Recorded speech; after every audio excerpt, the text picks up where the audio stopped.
আজকের ভিডিওতে আপনাদের সবাইকে স্বাগত জানাই। আমি সৌম্যজিৎ আর আপনারা দেখছেন নেচার অ্যাট মোস্ট।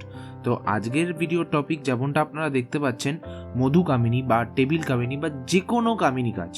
তো আমরা সবাই জানি যে মধু কামিনীর গাছের ফুলের গন্ধ সত্যি এত সুন্দর যে মনে হয় সারাদিন ওই গন্ধর পাশেই বসে থাকি।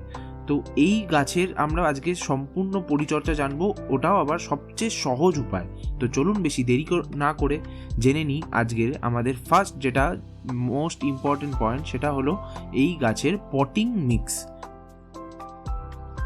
তো আমাদের সব গাছেরই যেটা মেন লাগে সেটা হচ্ছে মাটি। তো আমাদের এই গাছে কিন্তু 40% নর্মাল গার্ডেন সয়েল, আমি যেটা বলি যে কোনো রকম কিচ্ছু করার দরকার নেই, একটু চুন দিয়ে ভালো করে শুকিয়ে নেবেন, চালারও দরকার নেই, কিচ্ছু করার দরকার নেই, আপনি শুধু 40% নর্মাল গার্ডেন সয়েল ইউজ করবেন, ঠিক আছে। তারপরে যেটা আমাদের মেন লাগবে সেটা হচ্ছে ভার্মি কম্পোস্ট। তো ভার্মি কম্পোস্ট আমরা কত পার্সেন্ট ইউজ করবো? 30% ভার্মি কম্পোস্ট এমনি নর্মাল আপনি যে কোনো দোকানে পেয়ে যাবেন। আর ভার্মি কম্পোস্ট না থাকলে পাতা পচা সারও ইউজ করতে পারেন, গোবর সারও ইউজ করতে পারেন, সবকটাই একই কাজে লাগে, কোনো আলাদা ডিফারেন্স নেই, ঠিক আছে। কিন্তু দেখবেন যে জিনিসগুলো ভালো করে যেন ডিকম্পোজড হয়, মানে কম্পোস্টটা যেন সত্যি ডিকম্পোজড হয়। আর এরপরে যেটা আমরা নেক্সট ইউজ করব সেটা হচ্ছে বালি। এবার বালিটা আমরা ইউজ করব হলো, তো ওটা হলো কত 40-30, কিন্তু এটা হবে 20, মানে 20% আমরা ইউজ করব বালি। কেন বলছি 20% বালি ইউজ করলে এই জলটার ড্রেনেজ সিস্টেমটা ভালো হবে, কিন্তু আবার এর বাকি 10%টা আমরা ইউজ করব হলো নর্মাল রাইস হাস্ক বা ধানের তুষ। এই ধানের তুষটা আমাদের মাটিতে আবার জলটা ধরে রাখবে। এমন না যে সব জল বেরিয়ে গেল আর কোনোদিনও আপনার মনে হলো যে না আমি আজকে জল দিতে পারছি না, সেই দিন একদম গাছ নেতিয়ে পড়বে, এরকম হবে না। আবার হ্যাঁ, খুব বৃষ্টি হলে জলও দাঁড়িয়ে থাকবে না, কারণ কি গাছ আমাদের মাটিটাতে বালিও আছে। তো এটা একটা ব্যালেন্স মাটি হলো, এর সাথে একটু চুন মিশিয়ে নেবেন। এইবার আমরা দেখব আমরা এই গাছটাকে কি করে প্রতিস্থাপন করব। তো এখানে আমি একটা দেখুন নর্মাল ছোট্ট টেবিল কামিনী গাছ নিয়েছি। টেবিল কামিনী গাছ, মধু কামিনী গাছ বা আমাদের বাড়ির রাস্তার পাশেও যে কামিনী গাছ দেখি সবকটার কিন্তু যত্ন প্রায় এক, তবে টেবিল কামিনী আর মধু কামিনীটাই বাড়ির ছাদে করা যায়, ওই গাছটা করা যায় না। দেখুন মোটামুটি শিকড় টুকটাক আছে, একদম এঁটেল মাটি, মানে এই মাটিতে রাখলে আর বেশি একটু যদি জল পড়ে যায় গাছ মরবে, মানে মরবেই শিওর। তাও আমরা কি করব যে একটু ছাড়িয়ে নেব, খুব বেশি ছাড়াতে যাব না যাতে আমাদের রুট বলটা পুরোপুরি না ভেঙে যায়। তো দেখুন এখন একটা ছোট্ট, যেহেতু টেবিল কামিনী বেশি বড় টব লাগে না, তো 6 ইঞ্চির পট নিয়েছি, তার নিচে ভালো করে সিন্ডার দিয়েছি, তার উপরে আমাদের তৈরি করা পটিং মিক্সটা দিয়েছি, দিয়ে দেখুন নিচটা ভালো করে ছাড়িয়েও নিয়েছি, খুব বেশি ছাড়াতে যাইনি যাতে রুট বলটা না ভেঙে যায়। একটু দেখে নিচ্ছি যে সেন্টার হচ্ছে কি না। সেন্টারটা হয়ে গেলে তারপরে আমরা কি করব, ভালো করে মাটি ফিল আপ করে দেবো, কিন্তু তার আগে দেখতে হবে যে সেন্টারটা হচ্ছে কি না, ঠিক আছে। তো আপনারা কিন্তু আমাদের চ্যানেলটাকে সাবস্ক্রাইব করতে ভুলবেন না, কারণ কি আমাদের চ্যানেল কিন্তু অলমোস্ট 500 সাবস্ক্রাইবার্স হতেই চলেছে। তো দেখুন এই যে আমি মোটামুটি পুরোটাতে মাটি ফিল আপ করে দিয়েছি, খুব সুন্দর লাগে এই গাছটা। আপনারা অনেকেই ভাবেন যে এই গাছটা হয়তো ইনডোর গাছ, বাট ইনডোরের থেকে এটা আউটডোরই বেশি ভাল লাগে আর ভালো থাকে। তো দেখতেই পাচ্ছেন মোটামুটি চারিদিকে ভালো করে আমি ফিল আপ করে দিয়েছি, ঠিক আছে। তো এবার যেটা করতে হবে, এটা আপনাকে মিনিমাম 1 সপ্তাহ তো সেমি শেডে রাখতে হবে, যাতে এই যে ট্রান্সফার শকটা যেটা হলো সেই শকটা যেন এই গাছটা ভালো করে কাটিয়ে উঠতে পারে। এটা শুধু কামিনী গাছ বলে নয়, যে কোনো গাছ আপনি পটিং করার মোটামুটি 1 সপ্তাহ মানে হালকা রোদ্দুরে রাখলে গাছটা ভালো থাকে।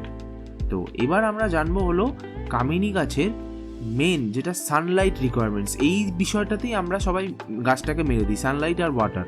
তো কামিনী গাছ বা মধু কামিনী গাছ বা টেবিল কামিনী গাছ যে কোনো গাছেরই, এই কামিনী গাছেরই কিন্তু একদম ফুল সানলাইট দরকার।